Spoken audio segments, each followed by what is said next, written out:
Hello student, मैं आप लोगों को इस वीडियो में विलयन की सांद्रता को व्यक्त करने की विधि के बारे में बताऊंगा। ठीक है, तो सबसे पहले देखेंगे विलयन की सांद्रता क्या है, इसकी परिभाषा क्या हो सकती है। तो यहाँ पर मैं लिखा हूँ विलयन की सांद्रता, यानी कि उसका परिभाषा क्या होते हैं और उसके आधार पर विलयन की सांद्रता को व्यक्त करते हैं। ठीक है, तो यहाँ पर मैं लिखा हूँ, उसके बाद मैं आपको पढ़कर समझाता हूँ। विलायक की निश्चित मात्रा में घुली हुई विलय की मात्रा को विलयन की सांद्रता कहते हैं। याद रखना, विलयन में क्या होता है, एक प्रकार के विलायक होते हैं और विलय होती हैं। यानी विलायक की मात्रा और विलय की मात्रा के आधार पर क्या करते हैं, विलयन की सांद्रता को व्यक्त करते हैं। ठीक है, इसमें कुछ विधि होती है उसको व्यक्त करने की, यानी कि विलयन की सांद्रता को व्यक्त करने की कुछ विधियों को मैं इस वीडियो में आपको बताता हूं। ठीक है, तो यहां पर लिखा है द्रव्यमान प्रतिशत, इंग्लिश में बोलते हैं मास परसेंटेज। यानी इसके आधार पर हम क्या करेंगे, विलयन की सांद्रता को व्यक्त करेंगे। ठीक है, यानी कितनी आती है उसको देखेंगे, इसका क्या फार्मूला होते हैं और इसे क्या होता है। ठीक है, तो यहां पर मैं लिखा हूं विलयन की सांद्रता, यानी कि तो यहां पर लिखा हूं द्रव्यमान प्रतिशत, इंग्लिश में बोलते हैं मास परसेंटेज। द्रव्यमान को क्या बोलेंगे, भार भी बोलते हैं। ठीक है, तो इसको परिभाषा देखेंगे। 100 ग्राम विलयन में विलय का मात्रा को द्रव्यमान प्रतिशत या प्रतिशतता कहते हैं। इसे स्मॉल w बटे कैपिटल W से व्यक्त किया जाता है। ठीक है, जो द्रव्यमान प्रतिशत होती है, यानी कि उसमें क्या होता है, 100 ग्राम विलयन में विलय की मात्रा को क्या बोलेंगे, द्रव्यमान प्रतिशत कहते हैं। इसे स्मॉल w बटे कैपिटल W से व्यक्त किया जाता है, इतना याद रखना है। ठीक है, यहाँ पर द्रव्यमान प्रतिशत का सूत्र लिखता हूँ। सूत्र लिखने से पहले मैं यहाँ पर थोड़ा सा आपको जानकारी दे देता हूँ। यहाँ पर लिख देता हूँ, ए को क्या बोलते हैं, विलायक, और बी को विलय, और टी को विलयन। ठीक है, टी मतलब होता है टोटल, यानी कि विलयन में क्या होता है, विलायक और विलय, इस कारण से टी दर्शाते हैं। इसको आपको याद रखना है। ठीक है, ए को क्या बोलते हैं, विलायक, और बी को विलय, और सी को नहीं, टी को विलयन। ठीक है, इतना याद रखना है। अब मैं यहां पर लिखता हूं द्रव्यमान प्रतिशत का सूत्र। द्रव्यमान प्रतिशत बराबर, यहां पर लिखता हूं विलय का भार, ठीक है, बटे में विलयन का भार। भार किस में रहेगा, ग्राम में। ठीक है, इसमें भी क्या रहेगा, ग्राम में। ठीक है, अब प्रतिशत है तो यहां पर क्या लगा देता हूं, गुणा और 100, इस प्रकार से लिखा जाता है। ये द्रव्यमान प्रतिशत का सूत्र है। ठीक है, और यहां पर और मैं लिख देता हूं संकेत के रूप में, विलय के भार को किससे दर्शाते हैं, भार को वेट, यानी कि स्मॉल w से। ठीक है, और विलय को b से, तो यहां पर मैं लिख देता हूं b, बटे में लिख देता हूं विलयन का भार को भी किससे दर्शाते हैं, वेट, यानी कि कैपिटल W से। ठीक है, और विलय को T से, तो यहां पर T लिख देता हूं। इसको याद रखना संकेत के रूप में। ठीक है, अब यहां पर गुणा और 100 लिख देता हूं। ठीक है, ये क्या है, एक प्रकार का द्रव्यमान प्रतिशत का सूत्र है। अब देखेंगे द्रव्यमान प्रतिशत उदाहरण। ठीक है, तो यहां पर मैं उसको उदाहरण को लिख दिया हूं। ठीक है, उसको कैसे ज्ञात करेंगे मैं आपको बताता हूं। फिर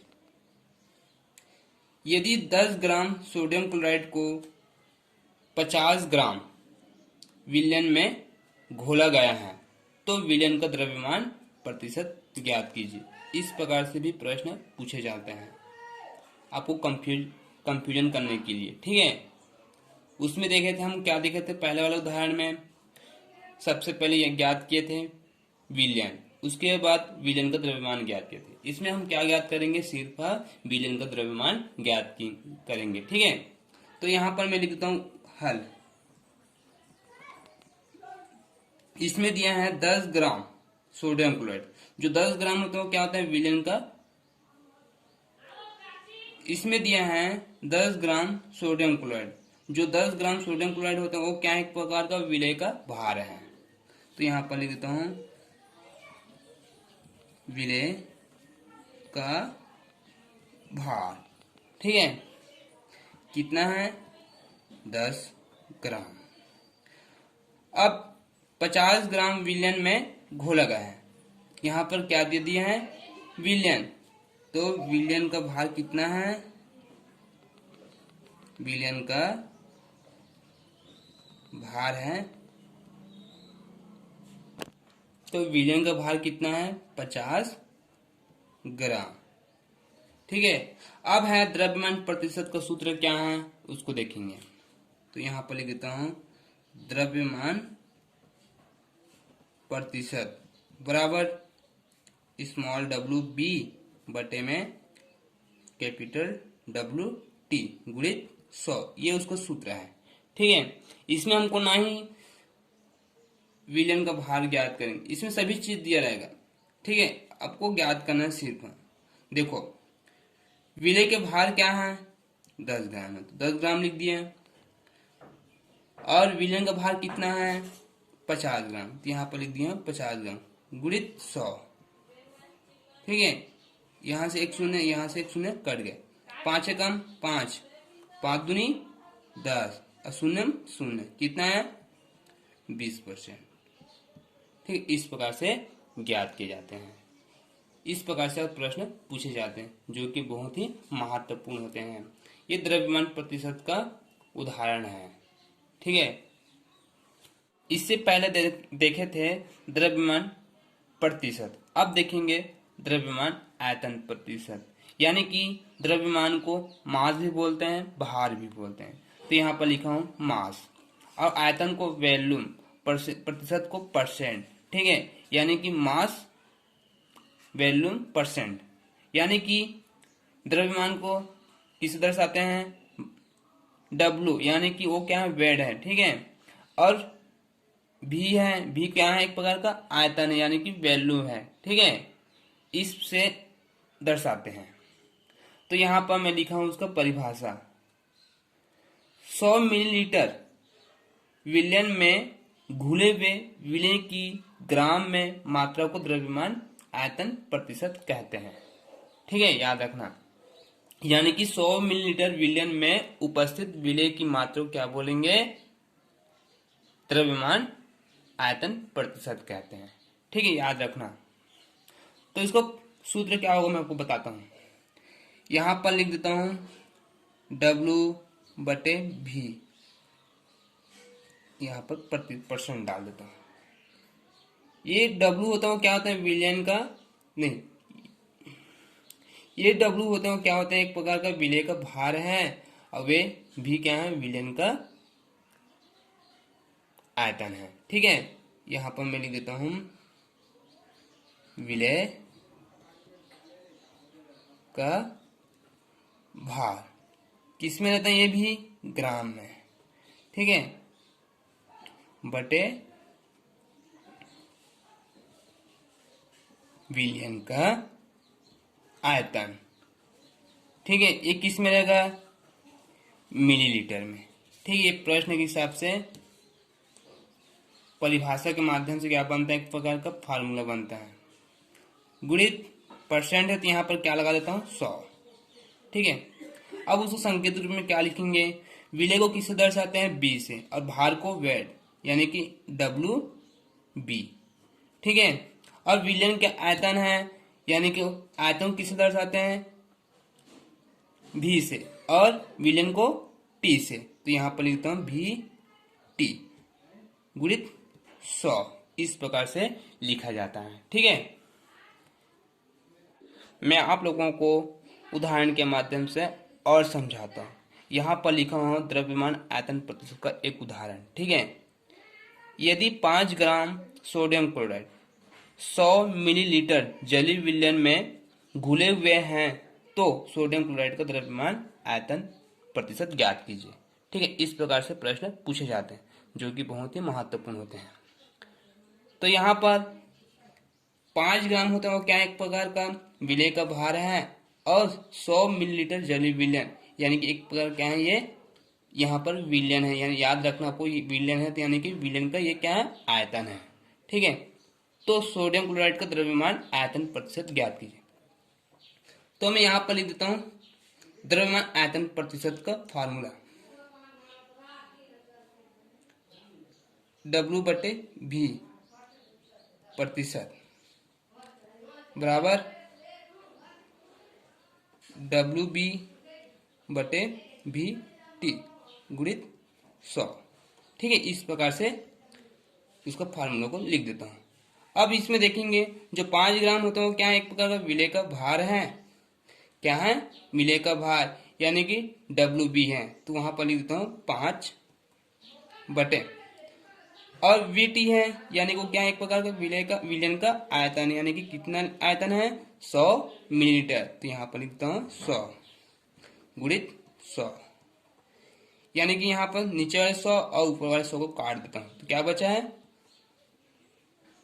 5%, यानी कि सोडियम क्लोराइड का द्रव्यमान प्रतिशत कितना है 5% है। इस प्रकार से ज्ञात करते हैं, ठीक है। मैं आप लोगों को एक और उदाहरण के माध्यम से द्रव्यमान आयतन प्रतिशत के बारे में बताऊंगा, ठीक है। यहाँ पर लिखा हूँ उसका अगला उदाहरण। इससे पहले देखे थे सोडियम क्लोराइड का द्रव्यमान आयतन प्रतिशत ज्ञात किए थे, अब देखेंगे विलयन का द्रव्यमान आयतन प्रतिशत, ठीक है। तो यहाँ पर लिखा हूँ 250 मिलीलीटर विलयन में 50 ग्राम KNO3 यानी कि पोटेशियम नाइट्रिक अम्ल घुला है, तो विलयन का द्रव्यमान आयतन प्रतिशत ज्ञात कीजिए, ठीक है। तो आपको पहचानना है जो मिलीलीटर बोला है यानी कि विलयन है, एक एक प्रकार क्या है विलयन का आयतन है, और जो 50 ग्राम बोला है, जो 50 ग्राम KNO3 है वो एक प्रकार क्या है विलय का भार है, ठीक है। तो विलयन का द्रव्यमान आयतन प्रतिशत ज्ञात करना है, ठीक है। तो मैं आपको संकेत के रूप में बताया था A क्या है एक प्रकार का विलायक है, B क्या है एक प्रकार का विलय है, और T क्या है एक प्रकार का विलयन है। इस प्रकार से उसको दर्शाते हैं, ठीक है। तो यहाँ पर मैं लिख देता हूँ हल, ठीक है। तो यहाँ पर लिख देता हूँ विलयन का आयतन। अब याद रखना है विलयन का आयतन है, आयतन के मतलब होता है वॉल्यूम यानी कि भी है, और विलय को किससे दर्शाते हैं T से। मैं इससे पहले आपको दिखा दिया हूं, बता दिया हूं, ठीक है। मैं इससे पहले जो द्रव्यमान आयतन प्रतिशत ज्ञात किए थे उसमें आपको बता दिया था, ठीक है। तो विलयन को किससे दर्शाते हैं T से, और आयतन को V से, यानी कि वैल्यू बोलते हैं, यानी कि यहाँ पर मैं लिखता हूँ VT कितना दिया है 250 मिलीलीटर, तो यहाँ पर लिख देता हूँ 250 मिलीलीटर, ठीक है। अब यहाँ पर लिख देता हूँ विलय का भार, विलय का भार को वेट, तो यहाँ पर लिख देता हूँ वेट, ठीक है। और विलय को किससे दर्शाते हैं B से, तो यहाँ पर लिख देता हूँ B, ठीक है। कितना दिया है 50 ग्राम, इस प्रकार लिखा हूं, ठीक है। अब हमको क्या ज्ञात करना है विलयन का द्रव्यमान आयतन प्रतिशत ज्ञात करना है। तो द्रव्यमान आयतन प्रतिशत का फार्मूला यहाँ पर लिख देता हूँ, ठीक है। तो W/V यहाँ पर परसेंट बराबर, यहाँ पर लिख देता हूँ विलय का भार, ये किस में रहेगा ग्राम में, प्रश्न में जो लिखा है उसी के आधार पर मैं बना रहा हूँ, ठीक है। और यहाँ पर लिख देता हूँ विलयन का आयतन, ये किस में रहेगा मिलीलीटर में, ठीक है। तो यहाँ पर लिख देता हूँ। अब यहाँ पर मैं संकेत के रूप में लिख देता हूँ, विलय के भाग किससे दर्शाते हैं, WB से, तो यहाँ पर WB। और विलयन का आयतन को VT, ठीक है। अब यहाँ पर परसेंट है तो यहाँ पर क्या लगा देता हूँ, 100 गुणित 100, यहाँ पर भी गुणित 100, ठीक है। अब WB का मान कितना दिया है, 50 ग्राम, तो यहाँ पर लिख देता हूँ, बटे में तो बटे लिख दिया। और VT का मान कितना दिया, 250 मिलीलीटर गुणित 100, यहाँ से एक शून्य कटा, यहाँ से एक शून्य कट गया, ठीक है। 25 से कम 25, 25 चौक 100, तो क्या बचा, 5 गुणित 4 बराबर कितना आएगा, 5 चौक 20, यानी कि 20%। तो क्या है, ये विलयन का द्रव्यमान आयतन प्रतिशत कितना है, 20% है। इस प्रकार से ज्ञात किए जाते हैं, ठीक है। तो आपको पहचानने आना चाहिए किसको क्या बोलते हैं, यानी कि मिलीलीटर है तो एक प्रकार का आयतन है।